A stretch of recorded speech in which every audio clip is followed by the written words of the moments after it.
நம்ம சேனலை சப்ஸ்கிரைப் பண்ணாதவங்க சப்ஸ்கிரைப் பண்ணுங்கள், பக்கத்தில் இருக்க பெல் ஐக்கானையும் ப்ரெஸ் பண்ணுங்கள். ஃப்ரெண்ட்ஸ் நம்ம மணப்பெண் சமையலில் இன்றைக்கி நம்ம என்ன பார்க்க போகிறோம்னாக்கா, வயசான பிறகு நம்மளோட உடம்புல இருக்க கால்சியம் எல்லாமே குறைஞ்சி மூட்டு வலி, முதுகு வலி, அப்புறம் எங்கெங்கேயோ வலிலாம் உங்களுக்கு வரும். அதை எப்படி சரி செய்யணுன்றதுக்காக தான் இன்றைக்கி நான் உங்களுக்கு ஒரு சூப்பரான ட்ரீட்மெண்ட், நல்ல டேஸ்டியான ட்ரீட்மெண்ட் தான் கொண்டு வந்திருக்கேன். முதல்ல எந்த ட்ரீட்மெண்ட் பண்ணுறதா இருந்தாலும் அது எதனால் பண்ணுறோம், அதில் என்னென்ன இருக்குது அதெல்லாம் தெரிஞ்சிட்ட பிறகு தான் நீங்கள் சாப்பிடணும். அதனால் நான் உங்களுக்கு இப்போ என்ன சொல்லித்தர போகிறேன்னாக்கா, நீங்கள் சாப்பிட போகிற மருந்தில் என்னென்ன இருக்குது, எதனால் நீங்கள் சாப்பிட்றீங்க, இது எவ்வளோ பயன் தருன்றதை நான் உங்களுக்கு சொல்ல போகிறேன். தேவையான பொருட்களை நான் காட்டிகிட்ருக்கேன், இதெல்லாம் நீங்கள் எடுத்து வச்சுக்கோங்க. பாலை நல்லா சுண்டை காய்ச்சிக்கோங்க ஃப்ரெண்ட்ஸ். ஃபஸ்ட்டு பாலை நல்லா சுண்டை காய்ச்சி நம்ம ஒரு கிளாஸில் மாற்றிடலாம். தேவையான பொருட்கள் எல்லாத்தையும் நீங்கள் எடுத்து வச்சுக்கோங்க. இதோட பயன்கள் ப்ளஸ் இதை சாப்பிட்டா உங்களுக்கு உடம்புக்கு என்ன வரும், என்ன வராது, என்னென்ன தீங்கு இருக்குது எல்லாத்தையும் நான் சேர்த்து சொல்கிறேன். நான் சொல்கிற அளவுப்படி நீங்கள் கரெக்டாக சாப்பிட்டுட்டு வந்தீங்கன்னா உங்களுக்கு கால்சியம் கூடும். இது வயசானவங்களுக்கு மட்டும் கிடையாது, குழந்தைங்களில் இருந்தே இதை நீங்கள் கடைப்பிடிச்சிங்கன்னா பார்ப்பாங்க. வயசு அதிகமாக அவங்களுக்கு கண்டிப்பாக ஒரு ஸ்ட்ரென்த்து கிடைக்கும். ஸோ கண்டிப்பாக நம்ம வீடியோவை ஸ்கிப் பண்ணாமல் கடைசி வரைக்கும் பாருங்கள், ரொம்ப யூஸ்ஃபுல்லாக இருக்க போகுது. ஃப்ரெண்ட்ஸ், தேவையான பொருட்களை பார்க்கலாம். முதல்ல தேன் நமக்கு தேவைப்படும், அப்புறம் வெண்ணிலா எசன்ஸ் தேவைப்படும், அப்புறம் நம்ம காய்ச்சி வச்சிருக்க ஒரு கிளாஸ் பால் எடுத்துக்கோங்க. இதுக்கப்புறமேட்டு ஒரு 3 பாதாம் பருப்பை நல்லா ஒரு 4 மணி நேரம் ஊற வச்சு எடுத்துக்கலாம் ஃப்ரெண்ட்ஸ். இப்போ நான் உங்களுக்கு ஒரு சார்ட் காட்டுறேன், அதைப்படி தான் நம்ம செய்ய போகிறோம். ஃப்ரெண்ட்ஸ், ஃபஸ்ட்டு பாலில் என்னென்ன சத்து இருக்குன்னு தெரிஞ்சுக்கோங்க. அதாவது பாலில் என்னென்ன நன்மைகள். ஃபஸ்ட்டு என்ன இருக்குனாக்கா, புரதம் இருக்குது இதில். அடுத்து என்ன இருக்குனாக்கா, கொழுப்பு இருக்குது. அடுத்து இதில் சிறிய அளவு மாவு சத்தும் இதில். அடுத்து என்ன இருக்குனாக்கா, மெக்னீஷியம் இருக்குது. அடுத்து என்ன இருக்குனாக்கா, நமக்கு ரொம்ப முக்கியமான கால்சியம் இருக்குது. இதுதான் நம்மளோட போனை கரெக்டாக சரி செய்யக்கூடியது. ரொம்ப முக்கியமான ஒன்று இந்த பால். பார்த்துக்கோங்க, ரொம்ப முக்கியம் இது. இதுக்காக தான் பாலே முக்கியமாக நம்ம குடிக்கிறோம். எதுக்குனாக்கா, நம்மளோட எலும்பை நல்லா ஸ்ட்ராங்காகவும், நம்மளோட முதுகு வலி, முதுகு தண்டு, மூட்டு வலி, இதுக்கு எல்லாமே ரொம்ப ஸ்ட்ராங்கானது. இதில் இப்போ சில வியாதிலாம் இருக்கும், அவங்களுக்கு இந்த மாதிரி பால் குடிக்கலாமா அப்படின்னு சந்தேகம் இருக்கும். அது எந்த மாதிரி வியாதினாக்கா, அதாவது ரத்தம் கொதிப்பு இருக்கும், அவங்க குடிக்கலாமான்ற சந்தேகம் இருக்கும். அடுத்து உடல் பருமன் இருக்கும், அவங்களும் குடிக்கலாமான்ற சந்தேகம் இருக்கும். அப்புறமேட்டு இதய நோய் இருக்கவங்களும் குடிக்கலாமான்ற சந்தேகம் இருக்கும். அதுக்கப்புறம் சக்கரை வியாதி இருக்கும், அவங்களும் குடிக்கலாமான்ற ஒரு சந்தேகம் இருக்கும். இவங்க எல்லாருமே நிச்சயமாக பால் எடுத்தே ஆகணும். ஏன்னா அவங்களுக்கும் கால்சியம் எல்லாமே குறைஞ்சிருக்கும்.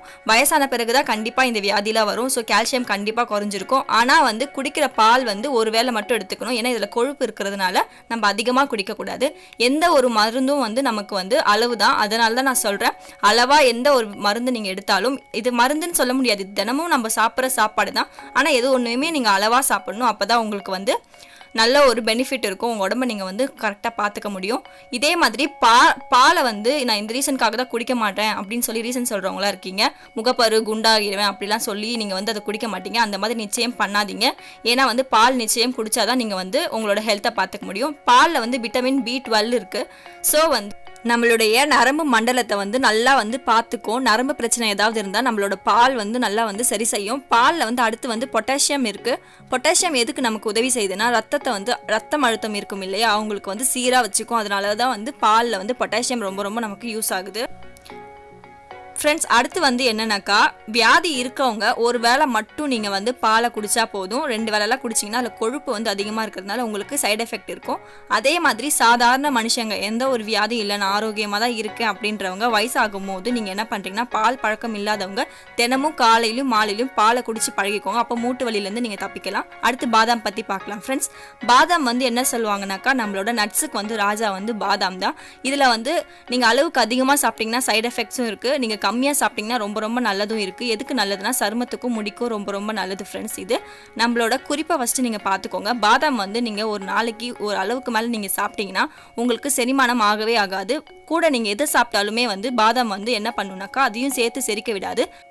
ஃப்ரெண்ட்ஸ், நீங்கள் பாதாம் வந்து அதிகமாக சாப்பிட்டீங்கன்னா அதை செரிக்க வைக்கிறதுக்காக நீங்கள் என்ன பண்ணுவீங்கன்னா தண்ணியை வந்து அளவுக்கு அதிகமாக குடிப்பீங்க. அந்த அளவுக்கு அதிகமாக குடிக்கிற தண்ணியும் வந்து நமக்கு வந்து சைட் எஃபெக்ட் தரும். ஸோ வந்து ஒரு நாளைக்கு இவ்வளோதான் பாதாம் சாப்பிடணும் அப்படின்ற ஒரு லிமிட் இருக்குது. அந்த லிமிட்டை என்னன்றதை நான் சொல்கிறதுக்காக இந்த சார்ட் வந்து போட்டுட்ருக்கேன். ஸோ ஒரு நாளைக்கு நீங்கள் இவ்வளோ தான் பாதாம் சாப்பிட்டீங்கன்னா உங்களுக்கு ரொம்ப ரொம்ப பெனிஃபிட்டு.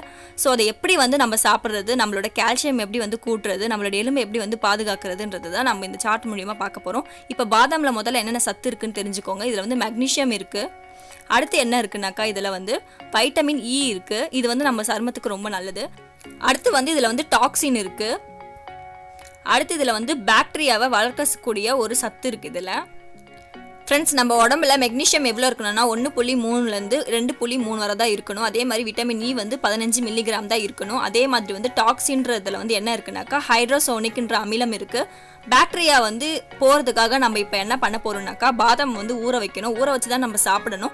இது ரொம்ப ரொம்ப முக்கியமான ஹிண்ட்டு ஃப்ரெண்ட்ஸ். அப்படியே சாப்பிட்றத விட நீங்கள் ஊற வச்சு சாப்பிட்டீங்கன்னா இந்த பாக்டீரியா வந்து ரிமூவ் ஆகிடும். இந்த பாக்டீரியா இருந்துச்சுன்னா கண்டிப்பாக வந்து உங்கள் உடம்புல இருக்க வேறு ஏதாவது பாக்டீரியா இருக்குன்னா அதை வளர்க்க செய்யும். இப்போ நான் அளவு சொல்கிறேன்னு சொல்லியிருந்தேன். எந்த மாதிரி டைமுக்கு எவ்வளோ அளவு சாப்பிடணும் நான் சொல்கிறேன். காலையில் வந்து 10 பருப்பு சாப்பிடணும், மாலையில் வந்து 10 பருப்பு சாப்பிடணும். இதுக்கு மேலே எக்ஸ்ட்ரா ஒன்று கூட சாப்பிடாதீங்க. அதுக்கப்புறமேட்டு வந்து வெறும் வயிற்றில் கண்டிப்பாக வந்து இந்த பாதாம் வந்து சாப்பிடவே கூடாது ஃப்ரெண்ட்ஸ். இது ரொம்ப ரொம்ப முக்கியமான ஹிண்ட்டு ஃப்ரெண்ட்ஸ். நிச்சயமாக வந்து பாதாமை வந்து நீங்கள் ஊற வைக்காமல் சாப்பிடவே கூடாது. இதை நல்லா வந்து ஞாபகம் வச்சுக்கோங்க. பாதாமை வந்து ஊற வச்சு தோல் நீக்கி தான் நீங்கள் சாப்பிடணும். அது ஏன் நான் இப்போ சொல்கிறேன் ஃப்ரெண்ட்ஸ். நம்மளோட ட்ரீட்மெண்ட்டுக்கு 3 பாதாம் போதும். இந்த 3 பாதாமையும் நீங்கள் என்ன பண்ணணும்னா தண்ணியில் வந்து ஒரு 4 மணி நேரம் ஊற வச்சுக்கோங்க. அப்போ தான் தோல் உரிக்க ஈஸியாக இருக்கும். எதுக்காக நம்ம வந்து தோலை உரிக்கிறோம்னாக்கா பாதாமில் இருக்க தோல் வந்து ஒரு கவசமாக இருக்குது பாதாமுக்கு. இந்த தோல் வந்து பாதாமோட சத்தை வந்து வெளிவிடாமல் இருக்கும். ஸோ அதுக்காக வந்து நீங்கள் தோலோட சாப்பிட்றத விட நல்லா ஊற வச்சு தோலை உரிச்சு சாப்பிட்டீங்கன்னா தான் உங்களுக்கு நல்ல ஒரு பெனிஃபிட் கிடைக்கும் ஃப்ரெண்ட்ஸ். அதுக்காக தான் நான் வந்து தோலை வந்து நல்லா உரிச்சிக்கிறேன். இந்த மாதிரி நீங்கள் உரிச்சு எல்லா பாதாமையும் எடுத்து வச்சுக்கோங்க ஃப்ரெண்ட்ஸ். நம்ம பாதாமில் இருக்க சத்துக்களை பற்றி நான் சொன்னேன். அந்த சத்துக்கள் வந்து நான் சொன்ன அளவை விட நமக்கு எக்ஸ்ட்ராவாக இருந்துச்சுனாக்கா கண்டிப்பாக பக்க விளைவுகள் நிறைய வரும். நான் இப்போ இந்த பாதாம் வந்து துருவி இல்லைன்னா நீங்கள் மிக்சியில் அரைச்சி கூட நீங்கள் எடுத்துகிட்டு வந்துடலாம். நான் துருவி கொண்டு வந்துட்டேன்.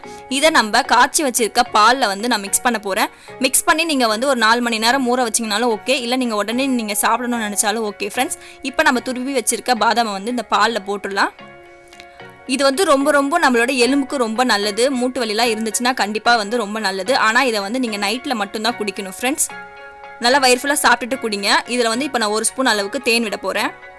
சக்கரை எதுவும் போடாதீங்க, தேன் தான் ரொம்ப ரொம்ப நல்லது ஃப்ரெண்ட்ஸ். நம்மளோட சார்ட் படி நீங்கள் எல்லாத்தையுமே வந்து ஃபாலோ பண்ணிங்கன்னா உங்களுக்கு இந்த ட்ரிங்க் வந்து ரொம்ப ரொம்ப ஹெல்தி. பாதாமில் வந்து சைட் எஃபெக்ட் இருக்குது. நான் சொன்னபடி நீங்கள் சாப்பிட்டிங்கன்னா மட்டும்தான் உங்களுக்கு பெனிஃபிட். ஒரு நாளைக்கு 20 பாதாம் மேலே சாப்பிடாதீங்க. இப்போ நம்ம ஃப்ளேவர் ஆட் பண்ணலாம். இதில் 2 சொட்டு அளவுக்கு நீங்கள் வெண்ணிலா எசன்ஸ் விட்டிங்கன்னா உங்கள் பால் வந்து சட்டுன்னு காலிடும். பாலே குடிக்க மாட்டேன் அப்படின்னு சொல்கிற பாப்பாங்க கூட எனக்கு வேணும்னு கேட்டு வாங்கி குடிப்பாங்க. ஆனால் நல்லா பால் ஆற வச்சு இதை கொடுங்க. ஏன்னா வந்து சூடான பாலில் தேன் வந்து கலக்கக்கூடாது ஃப்ரெண்ட்ஸ். இதை நீங்கள் தினமும் நீங்கள் நைட்டு வந்து குடிச்சு பழகுனீங்கன்னா கண்டிப்பாக ஒரு வாரத்தில் உங்களுக்கு டிஃப்ரென்ஸ் தெரியும். இடுப்பு வலியிலிருந்தும் மூட்டு வலியிலிருந்தும் கண்டிப்பாக உங்களுக்கு ஒரு ரிசல்ட் கண்டிப்பாக தெரியும். கண்டிப்பாக வீட்டில் வந்து இந்த மாதிரி நீங்கள் மாறிக்கோங்க. நைட்டில் குடிக்கிற பால் வந்து இந்த மாதிரி குடிங்க. செம்ம டேஸ்டியாகவும் இருக்கும், பெனிஃபிட்டாகவும் இருக்கும் ஃப்ரெண்ட்ஸ். நெக்ஸ்ட் வீடியோவில் பார்க்கலாம். சப்ஸ்கிரைப் பண்ணாதவங்க சப்ஸ்கிரைப் பண்ணுங்கள். பக்கத்தில் இருக்க பெல் ஐக்கான்